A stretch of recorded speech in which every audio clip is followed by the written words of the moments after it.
শুরু না হলেও পুরো দমের কাছাকাছি, হয়তো এখন পর্যন্ত শৈত্যপ্রবাহ শুরু হয়নি। তবে গ্রামগঞ্জে অনেক দিন ধরে শীত পড়ছে, এখন প্রচণ্ড পরিমাণে কুয়াশা, সাথে যারা সিওপিডি রোগী তাদের প্রচণ্ড পরিমাণে শ্বাসকষ্ট, অ্যাজমা, শ্বাসকষ্ট প্রচণ্ড পরিমাণে ভুগছেন। আর আমার মতো যারা আছেন তারা সর্দি, কাশি, গলা ব্যথা ভুগছেন। আশা করি এই সময়টা প্রত্যেক বছরই মানুষের কাছে খারাপ সময়, কিন্তু সবচেয়ে উপভোগ্য সময় হলো শীতের সিজনে খুব সুন্দর ফুল ফুটে এবং সুন্দরভাবে বসবাস করা যায়। শীতের সময়টা যেমন উপকার, তেমনি কিছু কিছু দারিদ্র মানুষের জন্য খুব অপকার।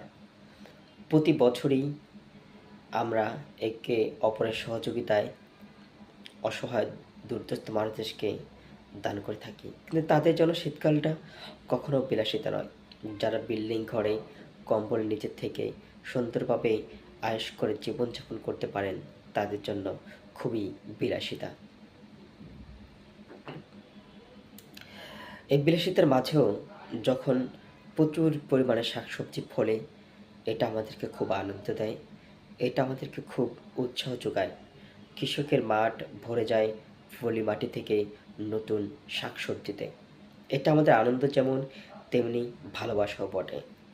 তেমনি যারা দারিদ্র পরিবারের নিচে বসবাস করে, ভাঙা ঘরে বসবাস করে, অর্ধ ঘরে বসবাস করে, তাদের জন্য অনেক অনেক কষ্টের। আসুন প্রতি বছরের মতো সবাই সবার পাশে দাঁড়াই। আর আমাদের প্রচুর পরিমাণে যাতে শাকসবজি হয়, বাড়ির আনাচে কানাচে অপ্রয়োজনীয় কাঠ গাছ, মেহগনি গাছগুলো সরিয়ে আমরা যে শাকসবজি উৎপাদন করতে পারি, এমনভাবে যেন জায়গাকে উপযুক্ত করতে পারি। সবাই একটু সতর্কভাবে চলবেন। দুপুরের মধ্যে গোসল করার চেষ্টা করবেন। যারা খেতে খামারে কাজ করেন তারা যত সম্ভব মাগরিবের আগে বাসায় ফিরে যাওয়ার চেষ্টা করবেন। কিছুটা হলেও ভালো থাকবেন। আদা, রং চা বেশি খাবেন, তুলসী পাতা খাবেন। যতটুকু সম্ভব ভালো থাকা যায়। প্রয়োজনে এখন তো সরিষার সিজন, সরিষার মধু পাওয়া যায়, যদি পারেন সংগ্রহ করে নেবেন। গায়ে একটু হালকা তেল দিবেন, সরিষার তেল, যতটুকু ভালো থাকা যায় আর কি। কিন্তু যা ধনী তারা ভালো থাকবে, আপনাদেরকে কেউ বলবে না। কিন্তু আপনারা তো কষ্ট করে শাকসবজি ফলান, আমরা শুধু খাই। সো একটু নিজের দিকেও কেয়ার করবেন।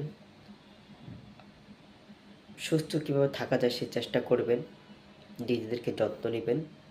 শুধু বলা যায় মুখে, কিন্তু বাস্তবটা অনেক কঠিন জানি আমি।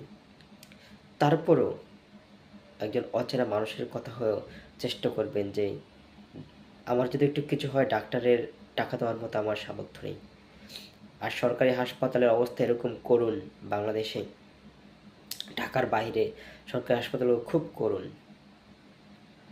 একটা হিস্টাসিন ছাড়া আপনাকে কিছুই দেবে না সাধারণত। আপনাকে 5 মিনিট কথা বলার মতো সময় দেবে না, আপনার সমস্যাগুলো শোনার সময় পাবে না। ডাক্তার একজন, রোগী 100 জন। সব দিক দিয়ে পরিস্থিতির শিকার। যা আমাদের দেশটা উন্নত হোক, আমাদের দেশের জন্য দোয়া করবেন। ডক্টর ইউনূসের জন্য দোয়া করবেন। উনি যেন এই দেশকে নেতৃত্ব দিয়ে সুন্দর একটা জায়গায় নিয়ে যেতে পারে। আমরা যেন সুন্দরভাবে বসবাস করতে পারি, আমরা প্রাণভর নিঃশ্বাস নিতে পারি। ওর যে 3টা থিওরি আছে, সেই 3টা থিওরি বাস্তবায়ন করতে